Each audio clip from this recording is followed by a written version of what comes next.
What if I told you that the most disciplined people on the planet aren't actually fighting harder than you? They've just learned how to trick their brain into craving the hard stuff the same way yours craves scrolling your phone at midnight. In this video, I'm going to show you exactly how to rewire your brain so that discipline stops feeling like punishment and starts feeling like something you genuinely can't get enough of, even if you've tried and failed 100 times before. Hey, I'm Heidi, and honestly, I used to be the queen of starting Monday. New journal, fresh plan, fire in my chest, and by Wednesday, Friday, if I was lucky, the whole thing had quietly fallen apart. I thought I was just lazy or didn't have enough willpower. Then I learned that willpower was never the problem. I'd just been handed the wrong instruction manual for how my brain actually works. Once I figured out how to work with my brain instead of against it, discipline stopped being a battle and just became me. There's so much bad advice out there about just pushing through it, so I want to share what actually works based on real neuroscience. Okay, so here's what we're going to cover. I'm going to walk you through 5 brain-based strategies that literally rewire how you feel about doing hard things. These aren't motivational quotes or tips to tape to your bathroom mirror. This is actual neuroscience. How your brain builds cravings, how habits get wired in, and how to use that system to make discipline feel automatic. And I'll tell you right now, strategy number 4 is the one that changed everything for me personally, but you need the first 3 to understand why it works. So let's start from the beginning. Strategy 1, willpower. All right, first things first. Everything you've been told about willpower is wrong. And I mean everything. Here's what's actually going on. Willpower is not a personality trait. It's not something you either have or you don't. Science has proven that willpower is a finite biological resource. It runs out throughout the day like a phone battery with too many apps open. Think about what happens between the time you wake up and the time you get home from work. You force yourself out of bed. You resist the muffin at the coffee shop. You sit through meetings you don't want to attend. You make 100 tiny decisions. What to wear, what to eat, what to say, what not to say. Every single one of those draws from the same tank. And by 8 p.m., when you're standing in front of the fridge, that tank is basically empty. That's why the healthy choices feel impossible at night. That's why the gym feels unreachable after work. It's not weakness. It's called decision fatigue, and it's documented science. There was actually a study on judges making parole decisions. In the morning after a break, approval rates were around 65%. By the end of a long session, they dropped to nearly 0. Same judges, same cases, completely different outcomes, because their mental energy was gone. So here's the big question. If willpower runs out, how are some people so ridiculously consistent? Are they just tougher? Nope. They've learned to not rely on willpower at all. They've figured out how to work with their brain's natural reward system instead of fighting against it. And that's what we're about to get into, because this is where it gets really good. Strategy 2, the reward system. Hack. Okay, so your brain runs every habit on something called the habit loop. There are 3 parts: a cue, a routine, and a reward.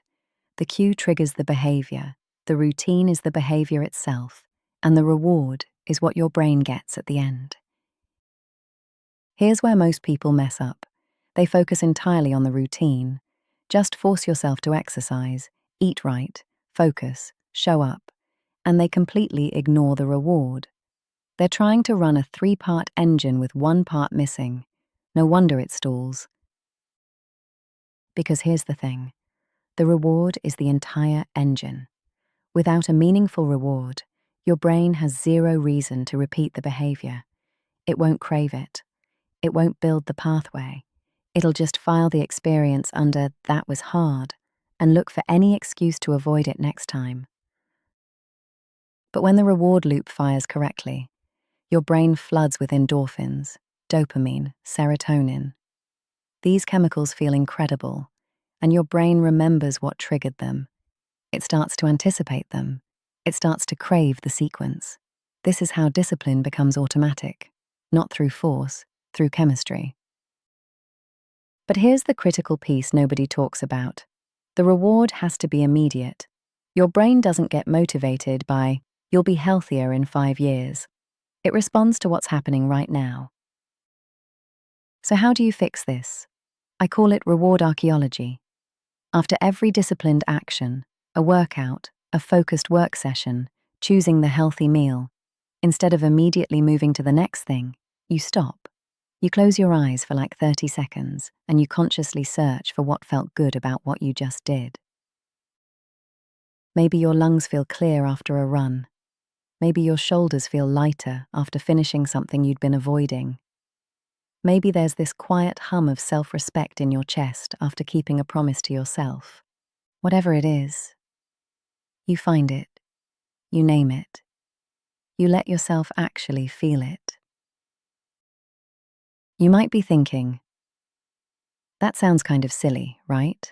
But you're literally training your dopamine system. You're teaching your brain what to expect from disciplined behavior. And research shows this can create measurable neural changes within days. Within weeks, you feel a genuine shift. The resistance starts to soften.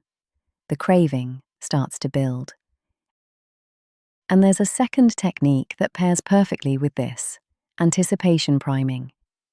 Before you start a challenging activity, spend 60 seconds imagining how you'll feel when it's done. Not in a fake positive way. Genuinely. What will your body feel like?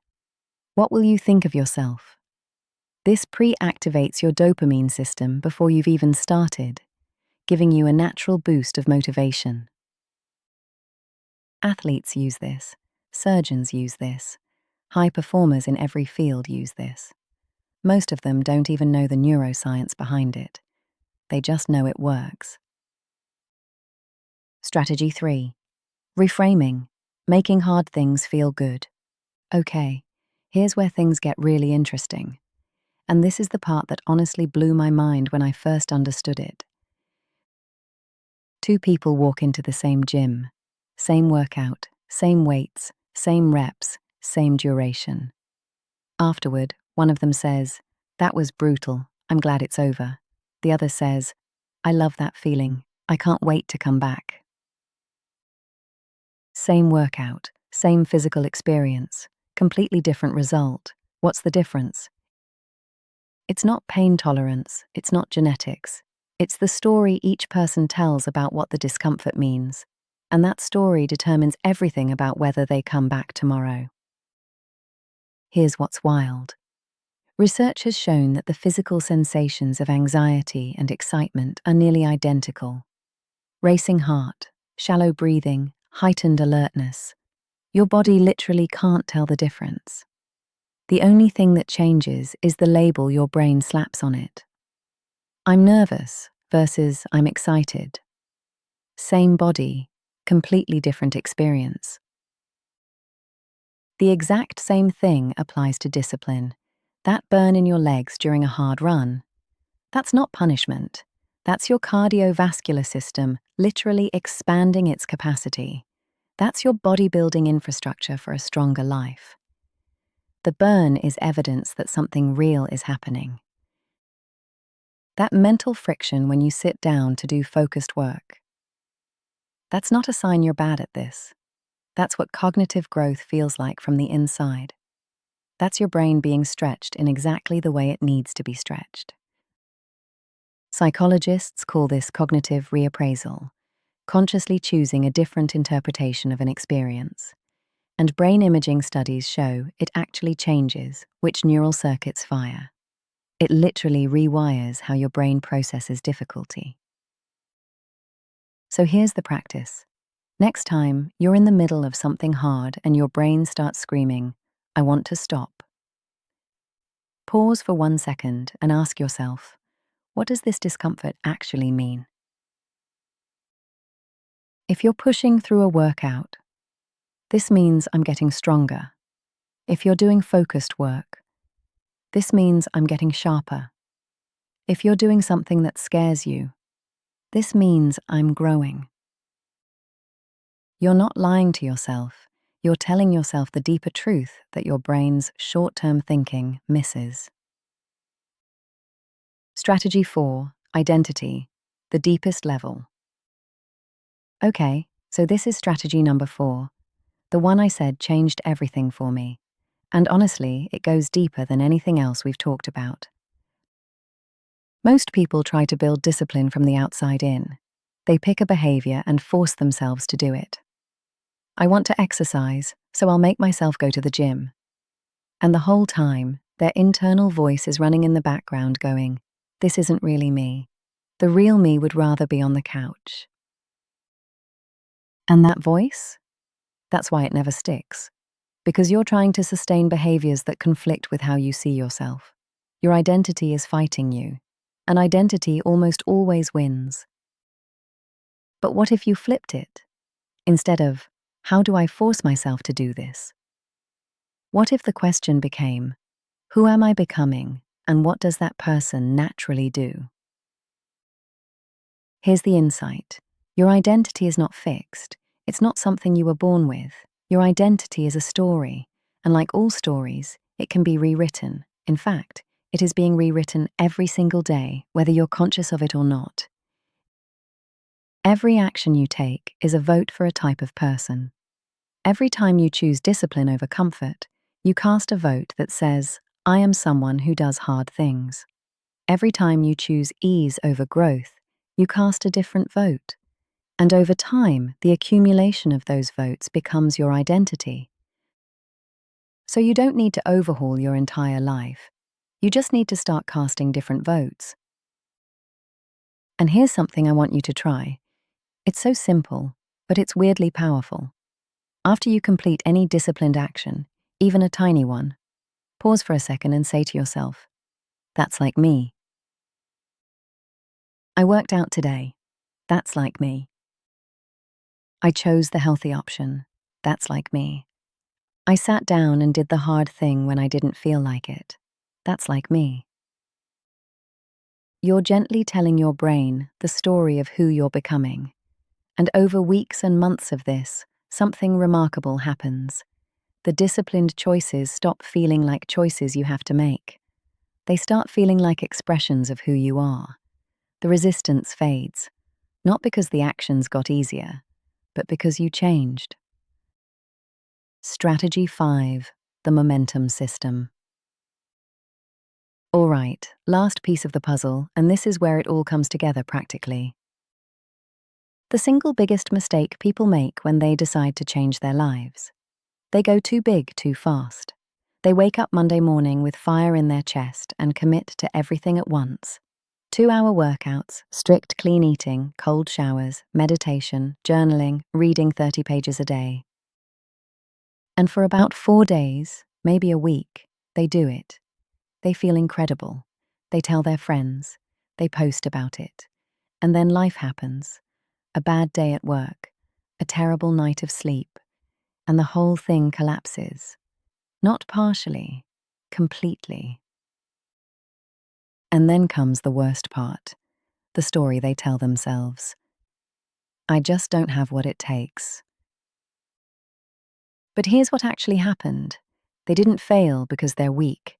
They failed because they tried to build the roof before the foundation.